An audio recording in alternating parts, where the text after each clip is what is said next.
Ladies and gentlemen, good day and welcome to DCM Shriram Limited's Q3FY22 Earnings Conference Call.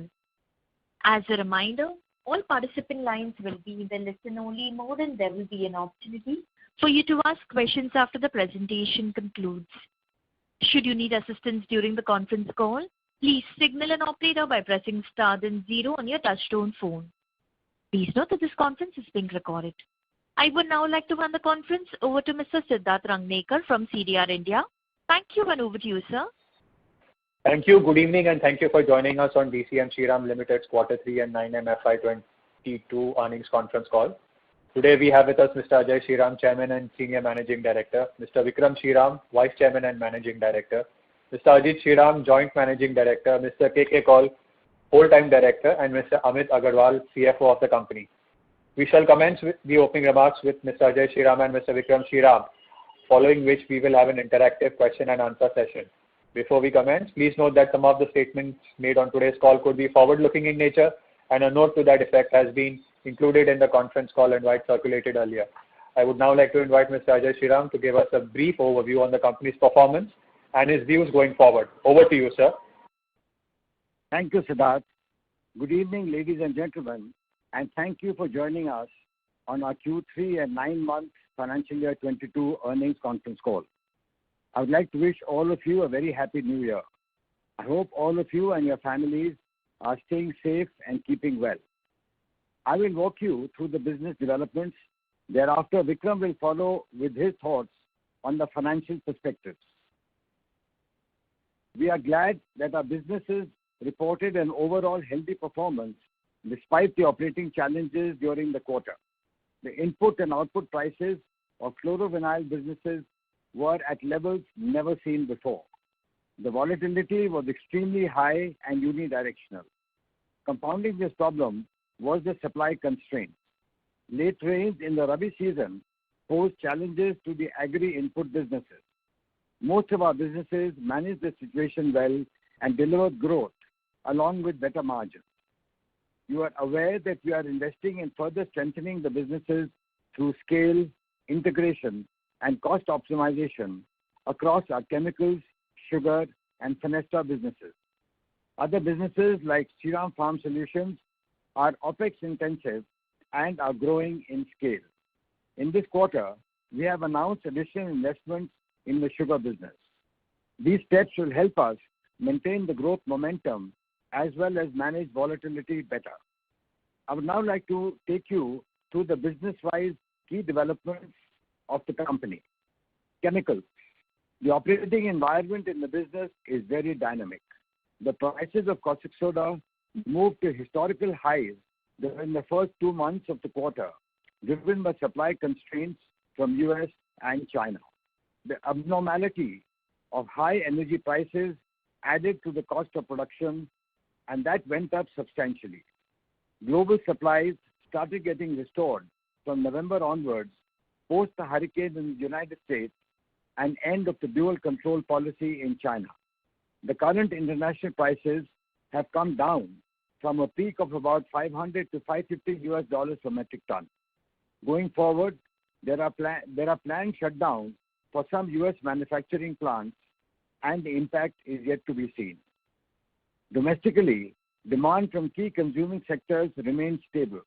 However, some pressure is witnessed in the textile and paper segment towards the end of the quarter.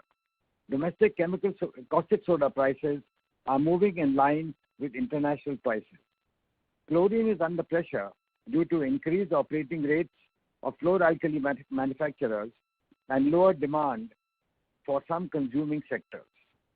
Input costs have seen significant uptick led by coal and salt prices. We are procuring optimally and using all options to mitigate the impact. We are also keeping enough supplies to ensure there is no constraints on this account. The chemicals business is implementing a 120 megawatt captive power plant, and we are expanding our caustic soda capacity by 850 tons per day and flaker capacity by 600 tons per day. Additionally, the aluminum chloride capacity is going up by 90 tons per day. We are also setting up a 51,000 tons per annum epichlorohydrin capacity plant and 52,500 tons per annum hydrogen peroxide capacity plant. All these projects are underway. They are expected to get commissioned with a few months delays due to the COVID-19 and erratic rains.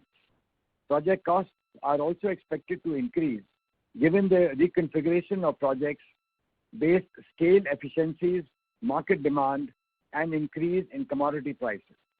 We are trying to minimize the delays and cost increases. However, returns from the projects continue to be healthy. Vinyls. The global demand continues to remain strong. The prices are still at healthy levels, although the import prices have moved lower since making a peak in October 2021, pursuant to easing of supplies from China and the US. Like in caustic soda, the increase in energy prices have led to a significant increase in input costs. High energy prices pose a risk if the product prices come down, given the nature of the commodities, and more so in the current circumstances. The operating environment is expected to remain volatile.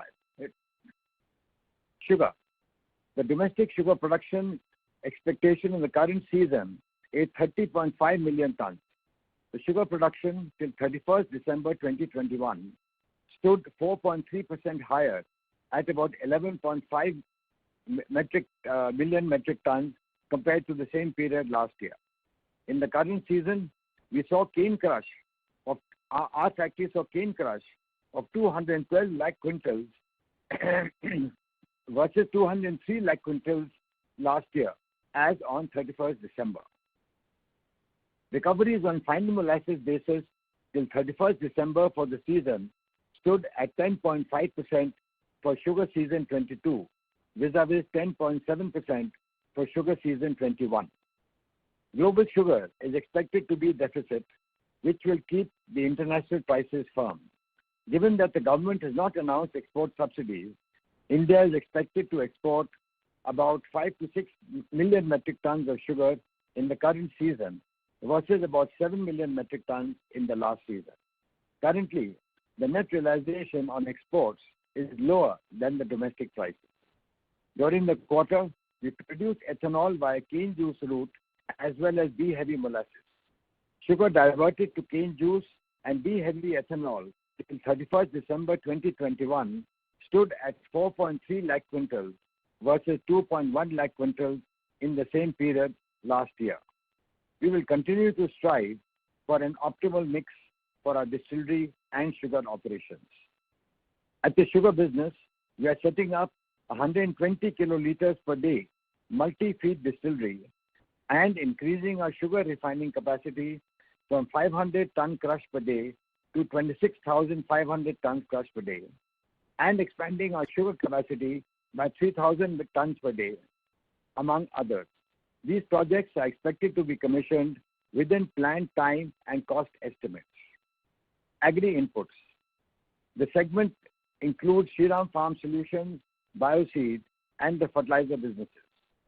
Shriram Farm Solutions showed good growth on the back of higher sales for wheat seed and specialty nutrients during the Rabi season.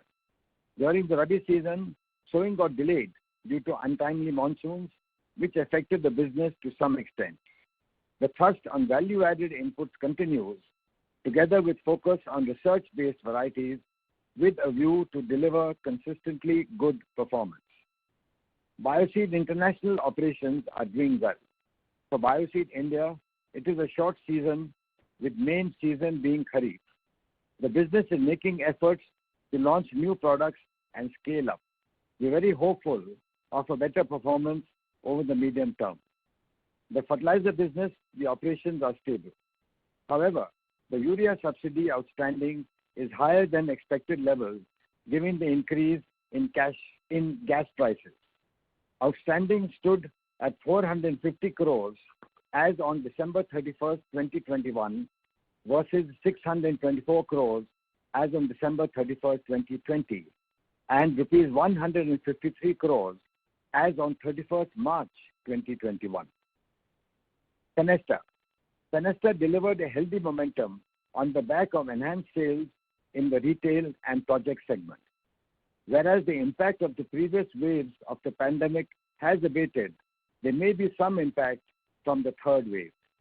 Order booking was up 43% year-on-year during Q3 financial year 22, with retail segment giving 20% growth in the period and project segment giving 91% growth.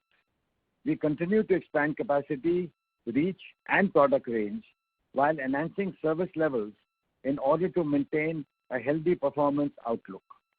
During the quarter, the company acquired the balance 50% stake for the joint venture partner in the PVC compounding business to make it a 100% subsidiary. We are gearing up to deliver better scale and efficiencies through ongoing capital expenditure. With a stronger proposed footprint in value-creating products, stronger integrated capabilities, and enhanced capacity, we are seeking a better and stable profitability across our operations. With this, I will now request Vikram to take us through the financial highlights. Vikram, up to you.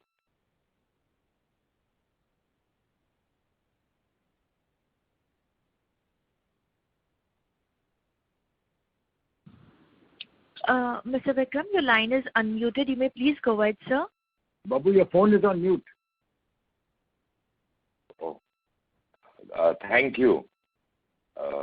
Good evening, everyone.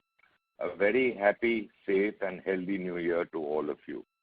I will now take you through the financial highlights for the quarter. Net revenues grew 26% year-on-year to rupees 2,730 crores versus rupees 2,159 crores in Q3 financial year 21. Significant impact on revenues during the quarter were due to chlorovinyl segment was up 90% year-on-year to rupees 1,042 crores. Chemical businesses revenues were up 115% year-on-year at rupees 738 crores in Q3 22, driven by prices. ECU prices were up 126% year-on-year. Vinyl revenues were up 47% year-on-year at rupees 304 crores, driven primarily by higher prices of products. Calcium carbide prices were up 94% and PVC prices up 36%. Prices continue to be at healthy levels, however, having moved in a wide range. In the sugar business revenues, net of excise duty on country liquor sales were down 14% at rupees 565 crores as a result of lower sales volumes. Sugar volumes were down 29% as a result of lower monthly releases. Distillery volumes were down 17% due to lower availability of molasses in the month of October 21 and plant maintenance. Higher sugar and distillery prices partially mitigated the impact. In fertilizers, the revenue stood higher by 39% at rupees 367 crores, consequent to higher gas prices, which were at USD 15.1 per million BTU versus USD 8.2 last year, which is a pass-through. Current gas prices are over USD 20. The increased gas prices for FY22 have not yet been notified by the government and is the main reason for the increase in subsidy dues from the government. Petrester revenues were up 26% year-on-year at rupees 137 crores during the period. We have seen an improvement in retail as well as projects verticals. On a sequential basis, revenues were up 5%. In SFS business, revenues were higher by 13% year-on-year at rupees 446 crores, led by wheat seeds, which were up 16%, and specialty nutrient products, which were up 28%. On profitability front during Q3 22, PBDIT improved by 46% year-on-year at rupees 614 crores. In chemicals, PBDIT came in at rupees 286 crores, higher by 193%. Vinyl PBDIT was up 24% year-on-year at rupees 125 crores. The growth was led by higher product prices and volumes. For both chemicals and vinyl businesses, input costs and power and fuel costs came in higher. However, they were more than offset by higher product prices, leading to absolute better margins. Sequentially, the PBDIT of vinyl business was lower given the steep increase in input costs and lower volumes of PVC. In sugar business, PBDIT came in higher at 13% year-on-year at rupees 132 crores, mainly due to higher sugar realizations and higher ethanol prices. Volumes were lower for reasons which were explained a little while ago. In the SFS business, the PBDIT was higher by 24%, led by better volumes and a higher provision for old inventory in earlier periods. Overall margins were stable. In the Fenesta business, PBDIT is up 16%, led by better prices and volumes. In the Bioseed business, PBDIT came in at negative rupees 32 crores versus negative rupees 8 crores during the same period last year. The performance was impacted by lower volumes and higher write-off and provisioning of inventory. PAT came in at rupees 350 crores, up 38% year-on-year. Coming to the 9 months financial year 22, net revenues were higher by 12% year-on-year at rupees 6,832 crores. The reasons for growth are largely in line as explained above. It is pertinent to mention here that chlorovinyl and Fenesta were impacted by pandemic and lockdown due to COVID-19 during Q1 financial year 21, resulting in loss of production leading to lower sales in the last year. Moving to the PBDIT for 9 months, we saw a consolidated growth of 44% at rupees 1,225 crores, led by strong PBDIT growth in chlorovinyl and Fenesta segments as a result of higher prices and volumes. PAT came in at rupees 666 crores, up 51%. Coming to the balance sheet, the company, as on 31st December 21, had surplus cash net of debt of rupees 245 crores versus net debt of rupees 385 crores as on 31st December 2020 and rupees 180 crores as on 31st March 21. Reduction in net debt is attributed to strong operating cash flows over the last 12 months. Further, there is seasonality in capital employed, which is high during Q4 due to inventory build-up in sugar and urea subsidy outstandings from the government. The ROCE also saw an improvement at 27% versus 17% for December 20 and 23% for September 21. During the quarter, the board declared a second interim dividend at 260%, amounting to rupees 81.1 crores. Total dividend for 9 months ending 31st December is 490%, amounting to rupees 152.8 crores versus 275% last year, amounting to rupees 85.8 crores. Overall, despite the macro challenges, the company has delivered a robust performance. The company continues its healthy financial position with a strong balance sheet. Our growth plans continue to be on track. That brings me to the end of the financial discussion, and we will be happy to take any questions that you may have. Thank you. Thank you very much. Ladies and gentlemen, we will now begin the question-answer session. Anyone who wishes to ask a question may press star and 1 on their touchtone telephone. If you wish to remove yourself from the question queue, you may press star and 2. Participants are requested to use handsets while asking a question. Ladies and gentlemen, we will wait for a moment while the question queue is ending. The first question is from the line of Ahmed from Unifi Capital. Please go ahead. Thank you for the opportunity, sir. Sir, the first question is on tax rate. I believe we had some tax holidays in the past under Section 80 EIA, and this year so far, and specifically in the Q3, the tax rate is on higher side. So can you please explain the reason and guide on the full year tax rate for current fiscal and the next fiscal? Amit, please. Yeah. So see, Ahmed, the tax rate is higher at about 32%, and I think for full year it should be around that level. And two key reasons why it has gone up. One, the overall profitability has gone up, and the tax benefits, as you rightly mentioned on ETIA, they have come down also because the input prices have gone up. So if the coal prices go up, the benefit on account of transfer price goes down. So that's another reason why the ETIA benefit is lower this year. Next year we'll have to see how the prices of coal pan out, and that's how we will be able to decide the tax rate. But it should be still in the range of around 30% plus next year as well. Okay. So are we planning to move to 25% tax regime anytime soon? See, we will see basis our, how the cash flow is, because we still have MAT credit of a higher degree of close to a little over 250 crores. So that also we'll have to see.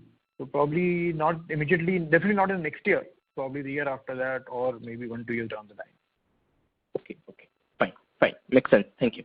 And just a second question in the bioseed business, and we had this discussion even in the last quarter call. The business has not grown for last few years, and there is hardly any profitability, and even the decent chunk of our capital is stuck in the business. So can you please explain strategically how does this business fits in the long-term plans of the company? I'm not asking from a perspective of a next Rabi season or next Kharif season, from say 3 to 5 years perspective. That is first question on the bioseed. And the second part is this year, this quarter we had about 30-35 crore loss in this business. Historically, we had about 10-12 crore loss in Q3. So the losses were also on the higher side. So can you please explain the same? AK, would you like to answer that? Yeah. But it's true that the performance has been under pressure for the last 2 years, and it's not only us, most of the seed companies have suffered in the last 2 years because of several reasons. But I'll not go into that. But what I can tell you that ours is a research-based seed company. We have a very comprehensive research program across many crops, including cotton, corn, paddy, mustard, and vegetables also. Our product pipelines are healthy, and some of our newer products which we have introduced this year, there the performance has been far more better than, and we have almost doubled the sales in those products. So, and we have a following pipeline also very strong. So we also have taken several measures in terms of improving our processes, in terms of adding on to the capability enhancement, churning our portfolio. We are also looking at export markets. So we are quite hopeful and confident in the coming years we should see the business turn around. And as I said, with favorable regulatory policies and favorable monsoon conditions, I think we are quite confident that we will be able to turn that around in the next coming years. Okay. And this quarter, what was the reason for the higher losses? Some provision in inventory or? There are several. You would know that the seed industry across has not done well this year. Several reasons. If you look at the cotton, the acreages have gone down, and then there are large proportion of illegal seeds which were sold in the market, and then there were erratic rainfalls. So this is similarly the government subsidy programs, because of the corona second wave, the government didn't spend on seed subsidy programs, which they used to do every year. So the common purchasing went down. And for us particularly, there were some restrictions imposed directly or indirectly on paddy growing, particularly in some southern states where we have a very strong presence. So that has affected our performance more than the other seed companies. But overall, the other seed companies also haven't done well. Both two successive years, both 2 years in FY21 and FY22. Also, the COVID effect has been more on the seed industry than the previous year. And we also have rationalized and done some churning on our inventories and taken some calls on slow-moving inventory in terms of making some provisions. So overall, that's the reason for a relatively poor performance that you see this year. Okay, makes sense. The last question from my side. We are seeing that caustic and PVC prices are cooling off, and it is very obvious from such unsustainable levels. But how do you see? I know it's very hard to guess for anyone how the prices will move. But how do you see the demand-supply situation evolving in the next year or so? Will the prices continue to normalize or will remain at elevated levels, considering that coal has also started to move up again? So how do you see the commodity prices? KK, you would like to take that? Yes, the prices have been all-time high we have seen in Q3, particularly if you look at both the caustic chlorine prices as well as the PVC prices. They have been at their highest ever. PVC prices touched close to $1,900 in October, but they have already corrected to a large extent. We do expect that the prices will still continue to be healthy, but not in the range that we have seen in Q3. Maybe they'll be more like Q1 and Q2 kind of prices on an average. The demand is still strong. I think we don't see any problem in the demand. The demand both for PVC and caustic soda is expected to remain strong. Did I answer your question? Yes. And just a small thing on the sugar exports volume. Do we expect the export volume to be same as last year Q4 in sugar exports? This next Q4? See, as far as sugar exports are concerned, as was mentioned in the opening remarks, the exports last year was roughly 7 million tons. And this year, so far, 4 million tons has been contracted and 2 million has already been exported. We do expect export level of roughly 5 to 5.5 million tons to happen this year, essentially from Karnataka and Maharashtra, because there is no government subsidy this year on the sugar exports. Okay, makes sense. And sir, is there any huge delay in the downstream projects? You mentioned in press release and presentation that there is some delay because of COVID and lot of supply chain disruptions. So the downstream projects will come on in H2 FY23, right? Amit, you want to take that?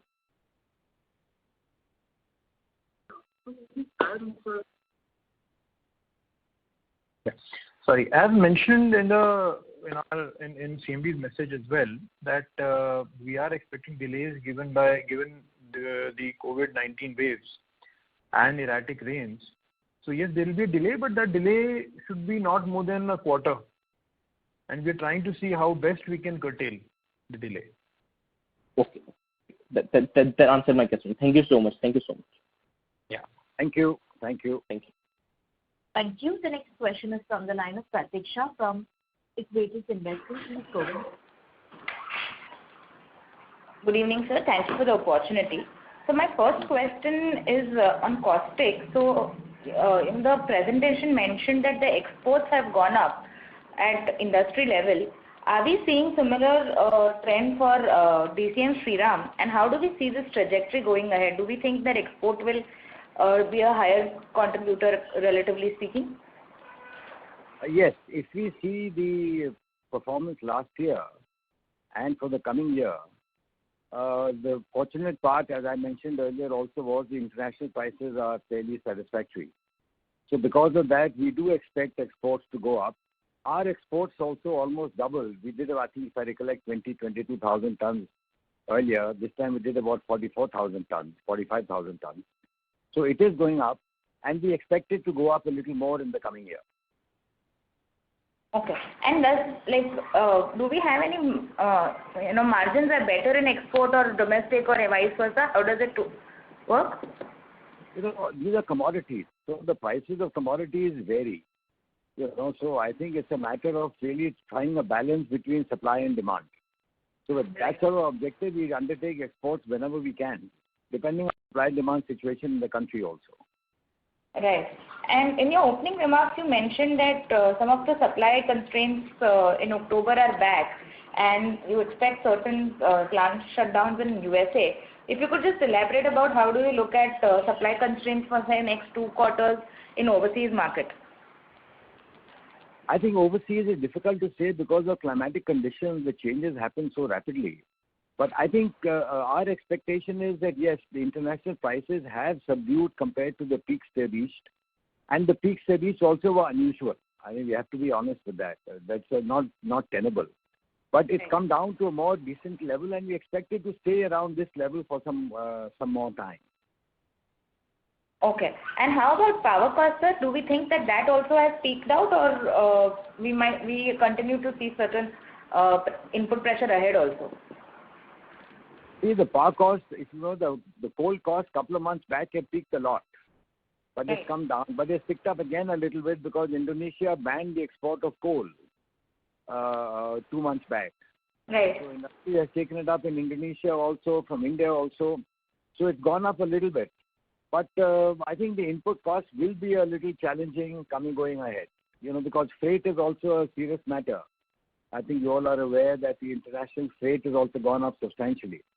So all these things are impacting the input costs. So, for Indonesia coal ban, what I understand is it's probably going to be a continuing feature for some time.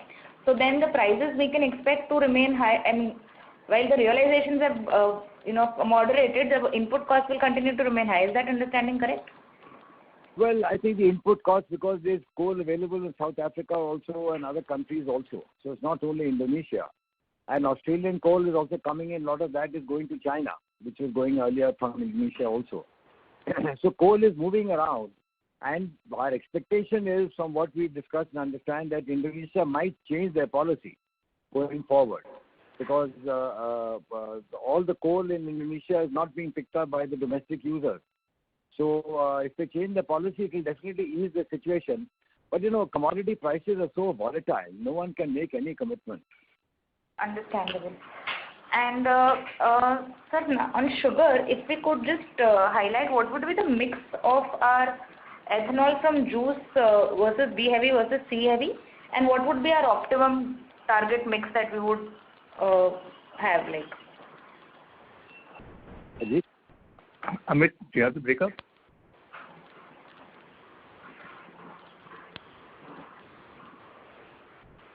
See, in this quarter, we've produced ethanol from cane juice directly of about 110 lakh liters, and from B heavy we've produced in this quarter close to about 74 lakh liters.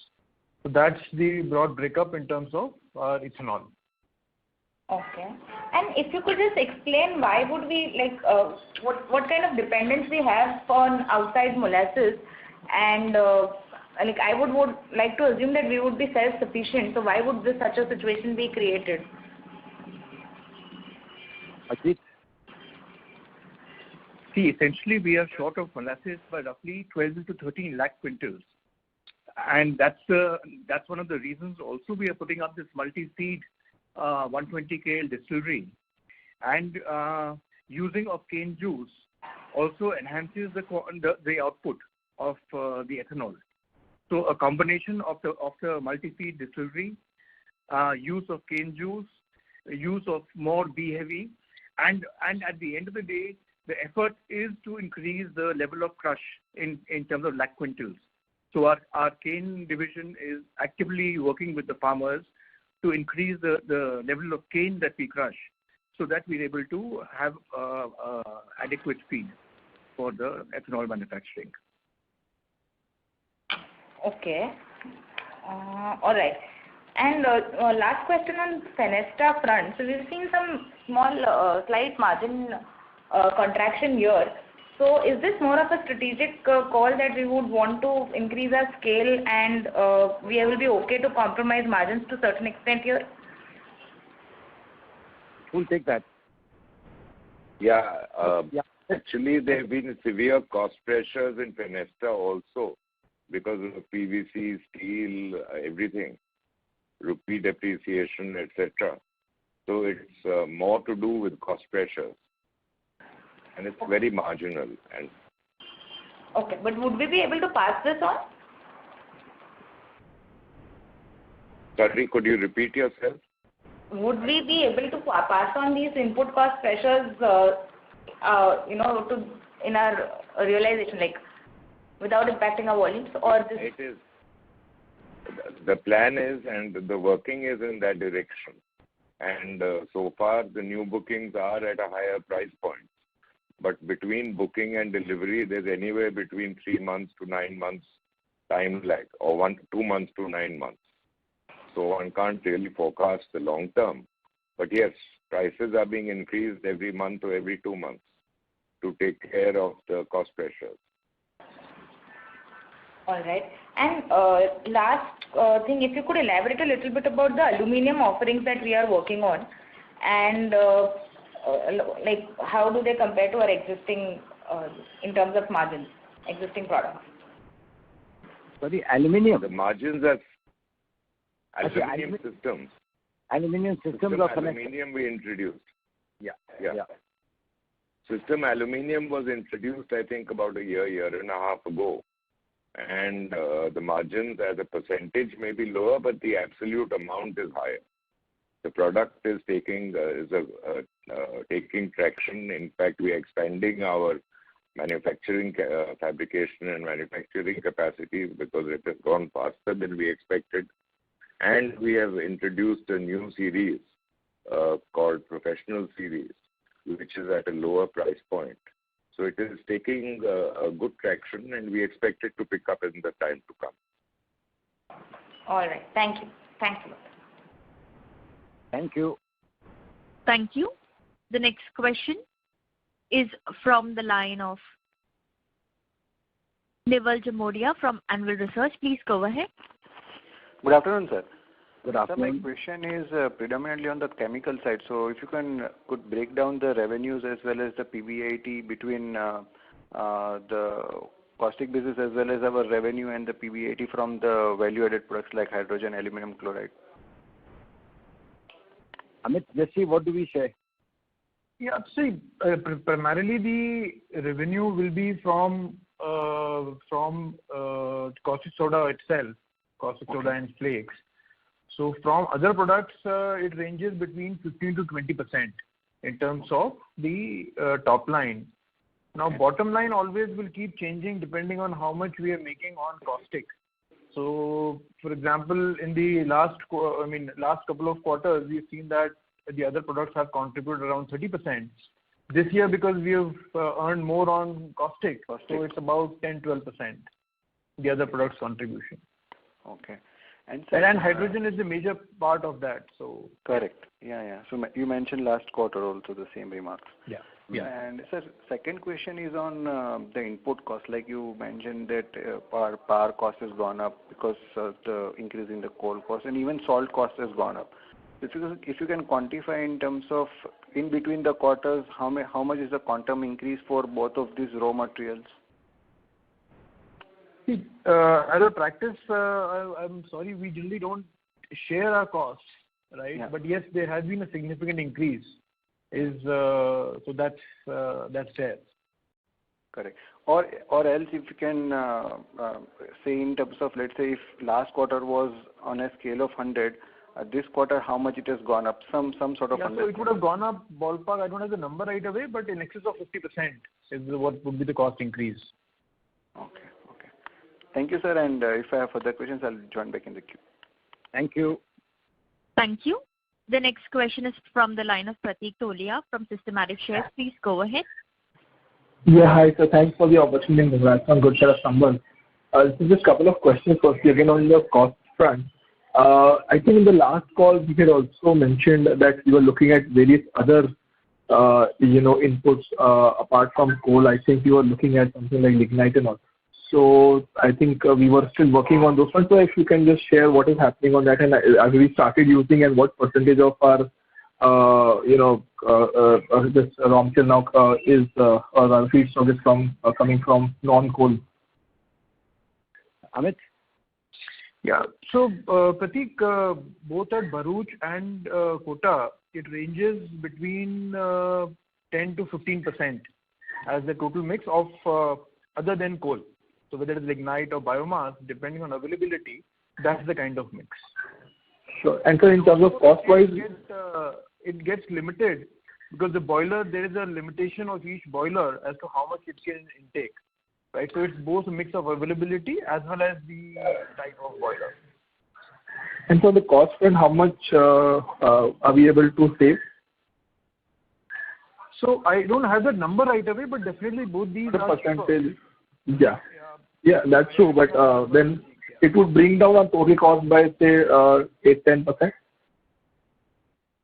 I don't think that kind of an impact with the 10% because see, lignite costs also had gone up significantly because coal costs went up, so even lignite went up. Sure. Right. Okay. And so secondly, on just wanted some clarity on the capex front. I think in the opening remarks it was mentioned that caustic soda we are expanding to 750 and flaker to 600. But is that are those numbers correct? Because last call we had talked about 700 TPD of caustic and 500 TPD for flaker. Right. So Pratik, there has been some reconfiguration, right? Okay. Given the market demand and certain other economies that we thought. So we have increased it from 700 to 850 and flaker from 500 to 600. Sure. So what is the increase in our investments then? So see, because last time you were mentioning around 700 crores. Yeah. So see, it's a holistic pool that we'll have to work at because there are cost increases which are happening because of this scale element. And there are cost increases which are happening also because of the price increase, the metal price increases especially, right? Sure. So we are just working it out. How do we rebalance the whole portfolio so that the return on the projects continue to be healthy? So we are just reworking that. Okay. So last time I think you had mentioned by Q4 FY23 these plants should be operational, but now with this additional capex that we are doing, so the timelines will get stretched. The additional capex, I don't think will impact the timeline. As we mentioned, it is more to do with the delays on account of COVID, as well as the extensive rains that happened in that region, which have caused the delay. So last time what we had mentioned was that despite COVID, we should be able to cover up. But with the rains and with third wave also slightly impacting, we are finding it difficult to cover up the time loss that was there because of COVID second wave. So yeah, that's why about a quarter delay is what we're expecting. But we're still working on seeing how to cover it up to maximum extent. Understood. And so lastly, on the sugar capex also in the PPT you mentioned that there are these additional capex that you are undertaking in sugar. If you could just highlight what are these and what is the amount that you're spending on each of them? Yeah. So so there's this 120 KLD multi-feed distillery where we are spending around 145 crores. Right. And then there's a mix of capexes which is expanding sugar at Ajbapur by 3,000 TCD. Then we are converting our refinery, converting our sugar operations to refined sugar from currently we can do up to 5,000 TCD. We are going up to 26,500 TCD for refining operations. And what we are also doing is that in terms of grain-based, the miller that you have for the grain enhancement, that we have for 120 KLD distillery, but we are enhancing it to 260 KLD. Though the distillery size remains at 120, but that we are increasing to 260 KLD. All that will cost us another, if I remember correctly, another 350 odd crore. 358. Yeah. Right, 358. Yeah, that will cost us. And the reason why we are doing this 120 to 260 is again what was just discussed a while back, that there are shortage of sea molasses or the molasses in the off season. So we are trying to see that how do we ensure that our distilleries don't remain idle for about a month or two, and we're able to source the molasses from in-house feedstock. Sure. So all of this is happening only at Ajbapur, right? See, the most of it is in Ajbapur, you're right, but refining operations partly in Haryana as well. So Haryana already has a refinery, but that capacity also will go up. Okay, understood. But majority of it is in Ajbapur, you're right. Sure. So that's it from my side. Thank you and wish you all the very best. Thank you. Thanks, Thank you. Thank you. The next question is from the line of Chintan Chheda from Quest Investment. Please go ahead. Yeah, hi. Thanks for the opportunity. Hi. So my question is related to the caustic soda business. So firstly, can you please give some insights on the current demand supply situation of the caustic soda industry in India, right? And secondly, there was one anti-dumping being recommended in December 21 from 4 countries. So what are the chances of that getting implemented and the impact of the same on the industry and our business? The caustic soda demand actually is moving, and that's what is growing at about 6-7% a year. And that's moved quite stable. We expect it to grow now also at about the same level. So that's going to be a consistent growth, which is moving well. And regarding this additional duty, anti-dumping duty, in fact, the chemical ministry has recommended it to the finance ministry. So it is in the finance ministry right now. And we are waiting for them to approve this. We sincerely hope it does happen, but no one can say. But the All India Distillers, the Alkali Manufacturers Association, they are working on this and in conversation with the government on this matter. Okay, and sir, on the supply side, so how is the industry poised right now? So are we seeing some imports or how is that going? Fortunately, I would say that a lot of aluminum people and others used to import a lot in the past. But I think the industry also felt now it's better that why don't we supply them, especially when international prices are also better. So I think a lot of manufacturers have got in touch and have a contract going with the aluminum users directly. So we are supplying also, they're also supplying, they're going by rake. So there's a lot of material going. So good thing is imports have come down. But exports have also gone up, which is also a positive sign because of the pricing. So it's moving on both ways, but imports have come down. Okay, so would that mean that in such a situation, there would be some tightness in this industry for, say, calendar year 22? Pardon me? There would be some supply tightness for the industry for the calendar year 22? I don't think so, because the capacity in the country is quite okay. And people are running at a good rate of production. And I think in the next 4 or 5 months, if I'm not mistaken, there's an expansion coming up by Grasim and 6 months later by someone else. So I think all these commodities, if you see over the last 10 years, the capacity expansion keeps happening somewhere or the other. So I don't see any tightness really happening too much across the board.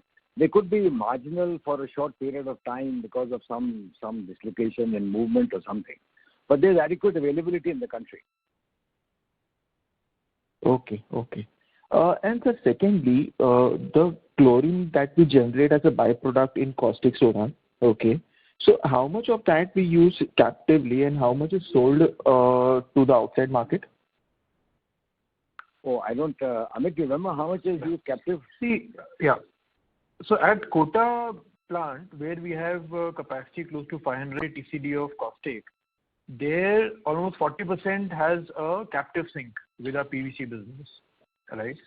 And at Bharuch, where we have a capacity of 1350 tons per day, there we have an aluminum chloride plant which is being expanded. So that has a chlorine sink of about 4%. We are adding downstream there, which will further add about 15% of chlorine sink. Also, we are supplying almost 30-35% through pipelines to the chemicals companies close by. So there is significant sink that we have. Okay, but then this would be not more than 50% for us, right? Combining both the capacities? Combining both, it will be around, including pipeline, it should be around 50-55%, yes. The rest is sold in the market for HCL and things like that, and to other manufacturers, internals. Okay. And post this entire the capex project that we have undertaken, this will remain in a similar range, or this will go up higher? It should remain in a similar range. And see, our capex is still about a little over a year away. And we are seeing a lot of growth happening in the chemical industry. So we do expect this to catch up. Okay. And how's been the market for chlorine recently? So is there been any change or it's still the same, like it's difficult to sell or dispose of chlorine? See, chlorine market for most part of the year has been good. Of late, yes, we have seen some softening in demand for various factors. Because some of the consumer industries, their output levels have come down. So chlorine, always has been a bit of a challenge, but it has been, as I said, good for last 1.5 years. Of late, yes, there is some reduction in demand because of some consuming sectors. But that should come back, is what we expect. But then we, as we said, we ourselves are working on downstream utilization of chlorine, so that should help. Okay. And sir, lastly, in your opening remarks, you mentioned that in our PVC business, there's been some supply which has started coming off from China and US. So how has been that impacting our business? No, I don't think we said supply. KK, would like to answer that? Yeah. There's very little which is coming from China at this point of time, not more than 6,000 to 8,000 tons. Practically nothing from US at this point of time. But in future, yes, if it comes, it can have an impact. But China prices also continue to be high. So today, globally, the prices are similar. There might be difference between different regions, but all are everywhere the prices are quite high. So we don't see that making any impact. Okay, so you don't foresee any major risk from imports into India, right? The imports are, we still are largely, our entire consumption, almost 40% is met by the domestic producers, 60% still comes from imports. And that sets the price of the domestic producers also. It's always the domestic production which gets sold first. The imports, obviously, there is a delay in the time between they book and when it comes. So we don't see that as a threat. Okay, great. That was really helpful. Duties continue. The duties are also important. Okay. That was really helpful, sir. Thank you. Yeah. Thank you. Thank you. The next question is from the line of Rohit Nagaraj from Emkay Global. Please go ahead. Yeah, thanks for the opportunity and congrats on good set of numbers. So the first question is on caustic front. So in your opening remarks, you indicated that the demand has been impacted from paper and textiles in the month of December. How are we currently looking at after, say, 3 weeks of January in terms of overall demand, particularly from these two sectors and generally across the board, given that the pricing environment is still at an elevated level? Thank you. As I mentioned earlier, that the growth in India is moving at 6-7% a year, and we expect that to carry on.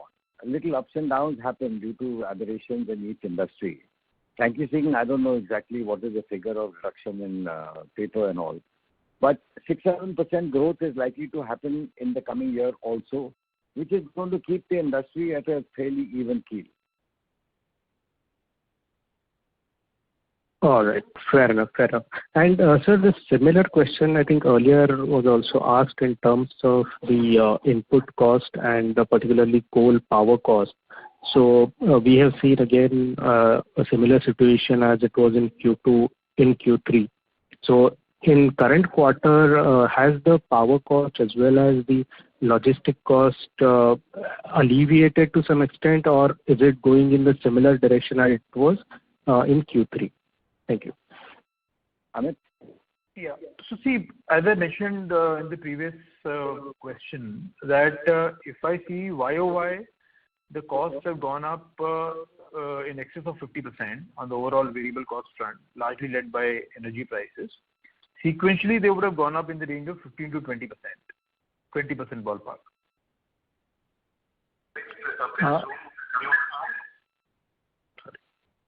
Yeah. Sorry, I was asking from Q3 to Q4, that is current, 3 weeks of January. Are we seeing a similar trend what it was in Q3, or there has been some softening which is experienced? There has been a marginal softening, but you've seen again coal prices going up, but they are at least not as high as what we saw in November. So it's difficult to say. We are still in January, So how it will pan out during the quarter, it will be difficult to say. Sure. That's very helpful. Fair enough. That's very helpful. Thank you and best of luck, sir. Thank you. Thank you. Ladies and gentlemen, that was the last question for today. I would now like to hand the conference back to the management for closing comments. Thank you.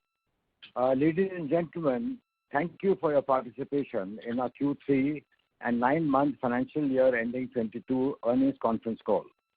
We will continue to work on our strategic direction of growing our businesses using scale, multiple revenue streams, enhancing efficiencies, and achieving higher integration. We will continue to make more strategic investments that augur well for the medium to long-term growth of the company while maintaining a healthy balance sheet. Once again, I'd like to thank you for taking time out and joining us today. Please take care of yourselves and your family and follow all the precautionary advisory of the government, including proper vaccination. Once again, wish you and your family good health and be safe and well. Thank you very much. Thank you very much. On behalf of DCM Shriram Limited, we conclude today's conference. Thank you all for joining. You may now disconnect your lines.